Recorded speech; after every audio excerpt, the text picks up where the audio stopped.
This is the IELTS listening test. You will hear a number of different recordings and you will have to answer questions on what you hear. There will be time for you to read the instructions and questions, and you will have a chance to check your work. All the recordings will be played once only. The test is in 4 parts. At the end of the test, you will be given 10 minutes to transfer your answers to the answer sheet. Now turn to Part 1.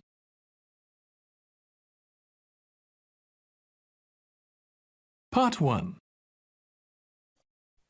You will hear a conversation between a woman and a policeman. First, you have some time to look at questions 1 to 5.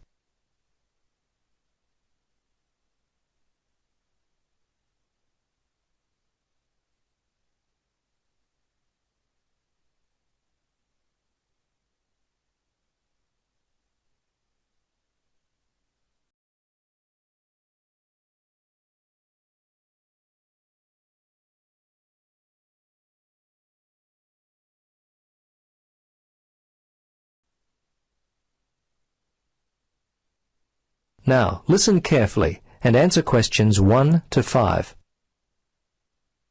Good morning, Bumley Police Station. How can I help you? Yes, I need to report a stolen bag. Just a moment and I'll put you through to Lost and Stolen Property. Hello, Sergeant Rhodes speaking. Can I help you? Yes, hello. I'd like to report a stolen bag. Okay, a stolen bag. We've been getting a lot of these lately. I'll need to get some details. Let's see, when was the last time you had your bag? Well, about 2 hours ago. I just can't believe this has happened. I take it everywhere with me. It was given to me as a graduation present. I'm just so upset. Yes, I know. It's very frustrating. It seems like I put it down for a second, and then it was gone. Yes. Look, the good news is that most of the stolen bags in our area are found, usually without the money. So I'd be surprised if you don't get it back later. Tell me, what does the bag look like? Well, it's dark blue, cylindrical. It has 2 carry handles either side of a zipper on top. The zipper actually runs the length of the bag. It's a Vitoli bag. Okay. Are there any other identifying marks on the bag? Things that would be unique to it. Name tags, scuffed marks, that kind of thing. Well, not really. There are a couple of scratches in the top left corner on one side of the bag near the handle, and I think another one in the opposite corner. Okay. Scratches on opposite corners. Now, where were you when the bag went missing? Well, I remember the time. It was 12:15. Oh, no, actually, it was a bit after that, more like 12:25, because I was supposed to meet one of my friends for lunch at 12:30. Anyway, I was standing outside the supermarket when all of a sudden a group of teenagers came walking past. They must have been heading towards the cinema. They seemed to be in a hurry and probably late for the movie, so I stepped aside to let them by.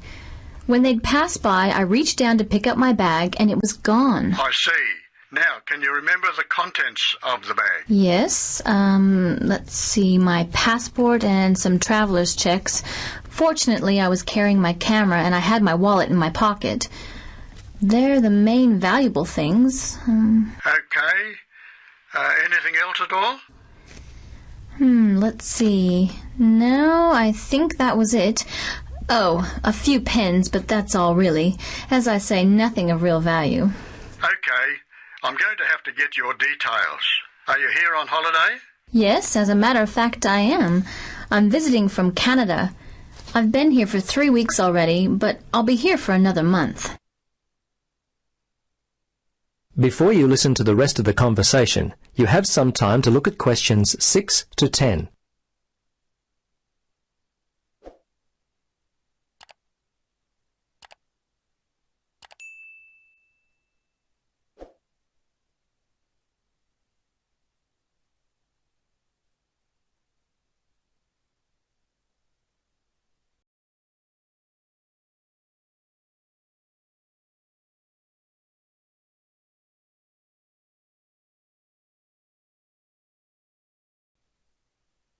Now listen and answer questions 6 to 10. Now, have you contacted your credit card company? Yes, I did that immediately. They were very helpful. I still can't believe this could happen to me, and while I'm supposed to be enjoying myself on holiday. Yes, it's a real disappointment, whether you're on holiday or not. Yeah, thieves strike when you least expect it. Anyway, I need to take down your particulars. What's your name then? Yes, my name is Helen Reddy. That's R-E-A-D-Y. My address is, well, the place where I'm staying here is The Palms, Unit 14, 75 Paradise Avenue. Okay, I may need your home address in Canada, but I'll get that more towards the time you're going to leave. What about the telephone? What number will I be able to reach you on? Yes, it's 455-91332. Okay, 455-91332. And how much do you think the bag and contents are worth? Well, it's not really a big cost. Probably only $100. It's the inconvenience of it all. I understand. Look, we have a lot of lost or stolen property recovered daily. Come by the station tomorrow and have a look. As I said, there's a high chance that we'll get the bag back. Your passport at the very least. Okay, thanks for your help. See you tomorrow then. Bye. Yes, bye.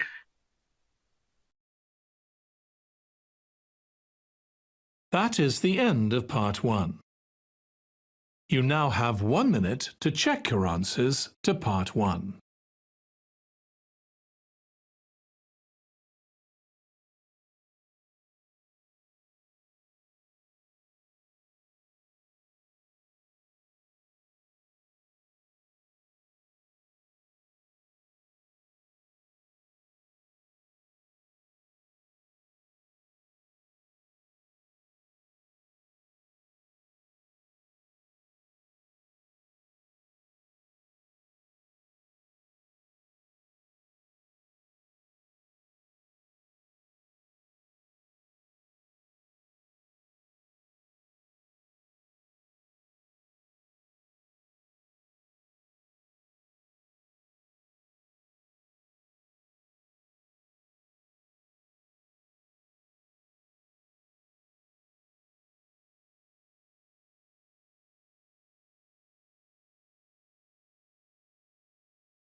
Part 2. You are going to listen to part of a radio interview about bottled water. First, you have some time to look at questions 11 to 16.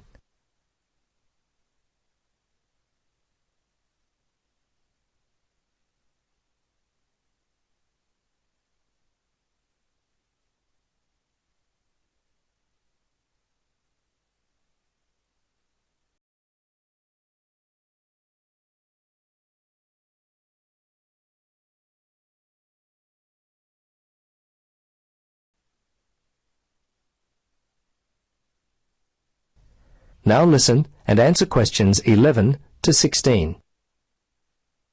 The day is coming, so my grandfather used to say, when people are going to pay for water.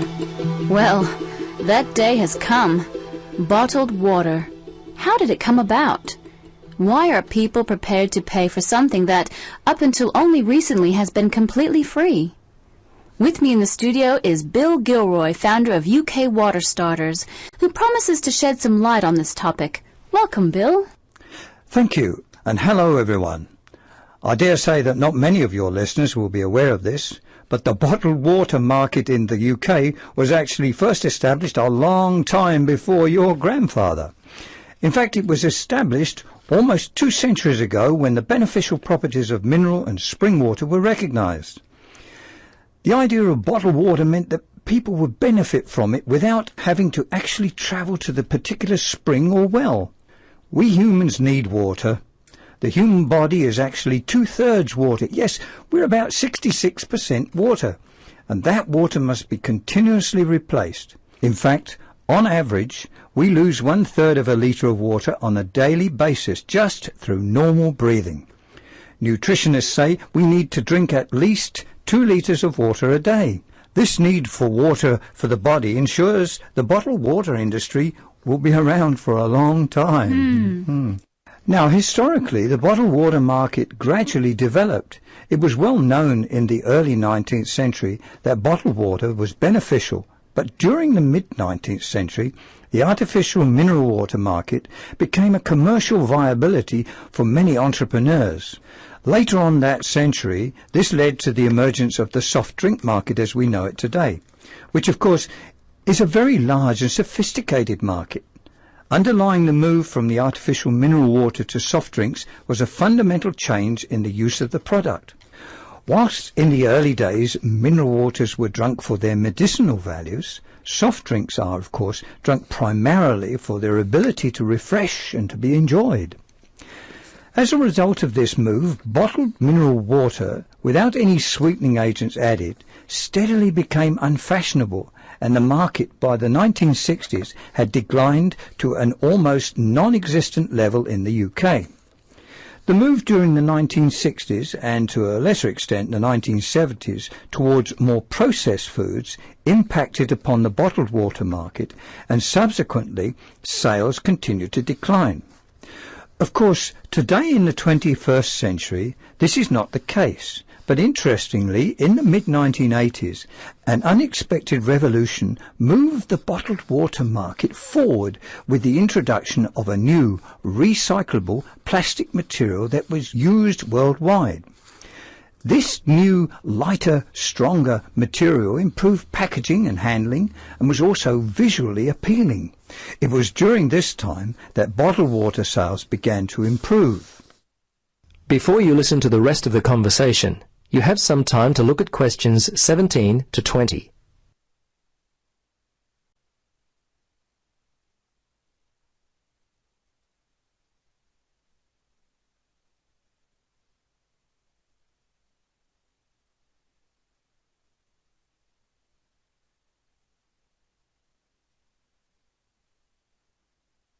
Now listen and answer questions 17 to 20. So, Bill, tell us what's led to the present-day popularity of bottled water. Well, as your listeners would know, bottled water in recent times has become very popular again. Some of the factors which have led to a resurgence of interest in bottled water are related to the growing use of wine alternatives, with many main meals served in restaurants. There is a growing number of people who simply don't like wine. Instead, they prefer bottled waters in one form or another. Although Grandpa used to mutter about people paying for water, price has never really played a part because people expect to pay a little extra when dining out. In addition, with air travel becoming less expensive, huge numbers of people started to travel abroad to places where bottled water was readily available and often considered the only safe water to drink. Of course, there are some few who bring their own water from home, but as you know, water is extremely heavy to carry in large quantities. In the early days, the catering and restaurant markets used to be the main purchasers of bottled water. Before long, however, supermarkets began to capitalise on in-home consumption, and the UK bottlers began local manufacturing. The market today, in total, consumes in the region of 50 million litres, which equates to about £30 million sterling. Of course, part of this total goes through the catering markets. The take-home sector, comprising both corner stores and the major supermarkets, account for the other half. I'd now like to shift focus a little and briefly talk about... That is the end of part 2. You now have 30 seconds to check your answers to part 2.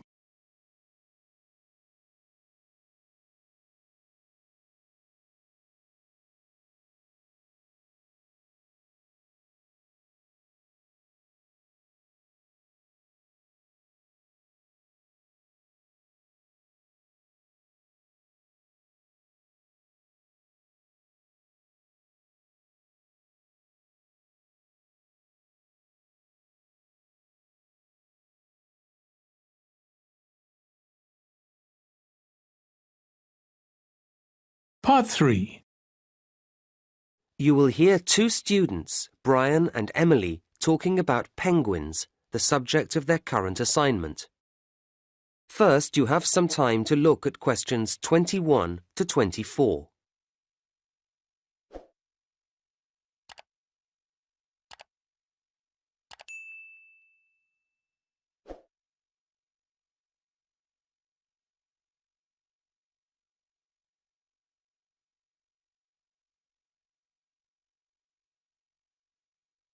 Now listen to the first part of the conversation and answer questions 21 to 24. So, Brian, how have you been doing with your reading on penguins? Not too bad, Emily. And you? Yeah, okay. I hadn't realised there were so many differences between the various types of penguin. No, nor had I. Anyway, I started with the Gen 2. And me with a rockhopper. And it turns out they're rather cautious. Not scared of swimming, I trust. Oh, no. But they don't like going about at night. Scared of the dark, I suppose. And if they're climbing over some rocky landscape, they'll only jump if they have to. And even then, they'll look carefully down and spend time deciding whether to or not. Is that common? I don't think so. The rockhopper will have a quick look if it's somewhere they haven't dropped down before, but they don't seem timid. In fact, they're pretty determined, and if they're trying to get up somewhere, they grip onto the stones with their slightly hooked bills, as well as their nails when the surface gets very steep. Nothing stops them. Interesting. Because the other type I looked into, the Magellanic, tend to stick to the beach rather than going inland. So you see them walking along with their flippers at their sides or a bit forward. If they come across something they haven't seen before, they cock their head first to one side, then the other, peering out of each eye in turn, as if they don't quite believe anything until they've double-checked it. And then, when they call to each other about anything, they arch their backs strangely first, before making a very loud noise indeed. Oh, because the king penguin stands very upright when it calls. And they have the longest flippers, which they hold towards the ground, as if they're worried about falling over. But it's quite dignified too. I think they're my favourite type. Uh-huh. Now you have some time to look at questions 25 to 30.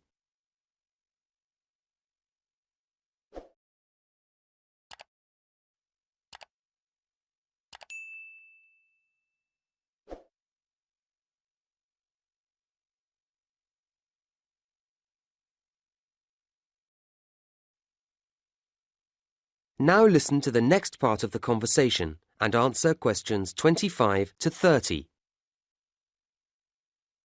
Anyway, there are some things that they all do the same, aren't there? Oh, yes. Eating fish, for example. Well, of course. But sleeping, say? Yes. Occasionally you might see one stretched out flat in the sun for a snooze. But normally you see them standing at night, even though they're sound asleep. It seems odd, doesn't it? And then they're all liable to get aggressive if they feel invaded, aren't they? Yeah, not quite so sweet then.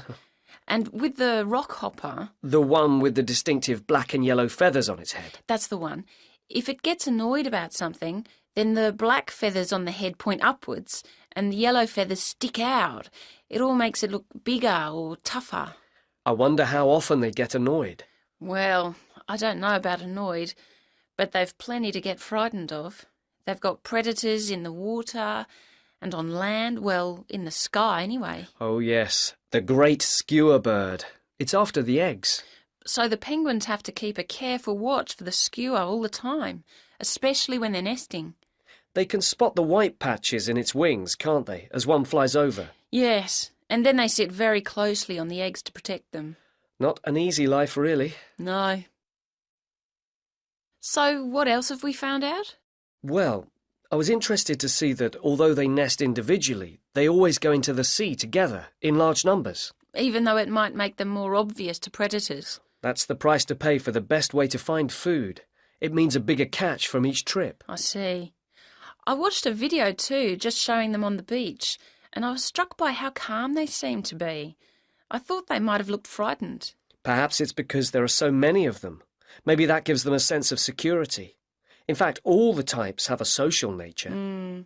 I guess that's why we humans find them so fascinating to observe. I guess so.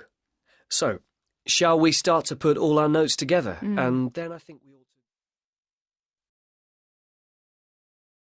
That is the end of part 3.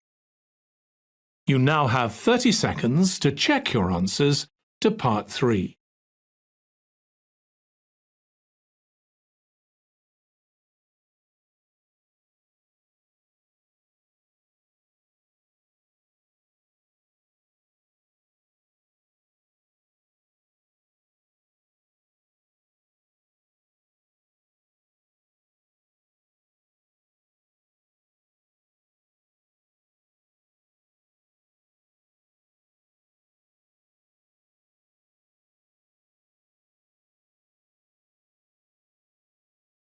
Part 4. You will hear part of a lecture about issues involved in the management of the growth of cities. First, you have some time to look at questions 31 to 40.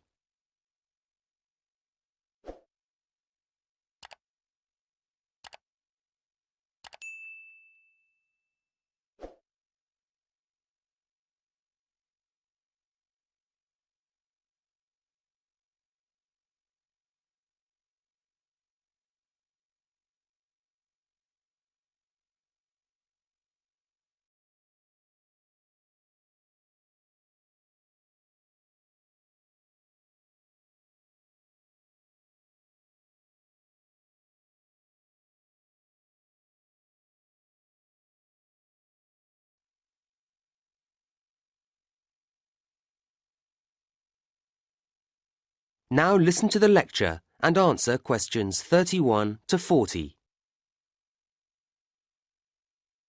Now, a key issue in the ability of cities to grow is the question of housing. However, quality is as important as quantity here. But that isn't to say that this is easy to guarantee, and the development, or at least the spread, of many modern cities is marked by the sprawl of slum or shantytown housing. Governments are, of course, keen to address this, but the tendency to demolish them has often proved disastrous, as it doesn't solve the problem unless satisfactory replacements are ready for the inhabitants. What I'm saying is that suitable housing projects have to be lined up to accommodate these otherwise displaced people. And suitable is the key word here. All too frequently, there isn't real consultation, only token gestures. If the residents aren't fully involved, they are unlikely to find the resulting development appropriate to their needs. People need to feel reasonably independent, and strategies for providing accommodation schemes work much better if an approach rooted in self-help is applied. People value things more when they have been part of bringing them into being. At the same time, residents can't do everything for themselves, or not well enough anyway, and so governments need to accept that a number of services will always have to be laid on. These would include electricity and water and so on. From the other side, residents need to feel able to commit. Migrants are essential to the growth of cities, bringing rapid increases in population, skills and income. But they need to have a sense of security, of long-term commitment to the city, if they are to invest money in building or buying houses. Developing this sense of commitment isn't straightforward, and it takes time. It's complex and involves several factors. People need to feel they belong, and unfortunately too many governments fail to appreciate that community values are a crucial component of that. Sadly, there are too many housing schemes which don't work. People drift away, or the whole place becomes crime-ridden. It's easy to be wise after the event, but it is worrying that a lot of housing is put up without analysis having been carried out to examine how much employment is going to be available for people.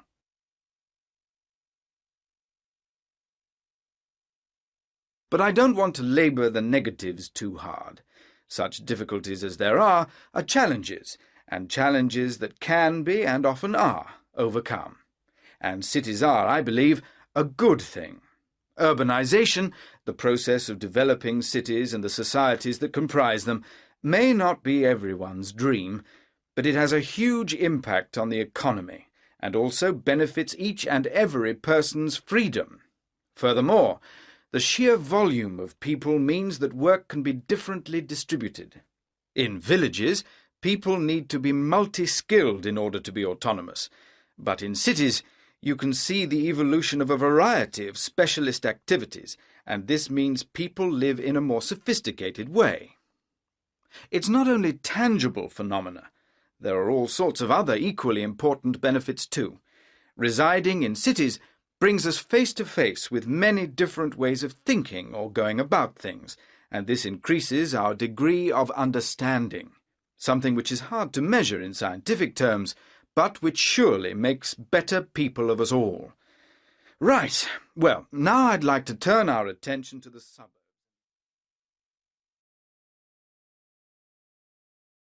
That is the end of Part 4. You now have 1 minute to check your answers to Part 4.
That is the end of the listening test.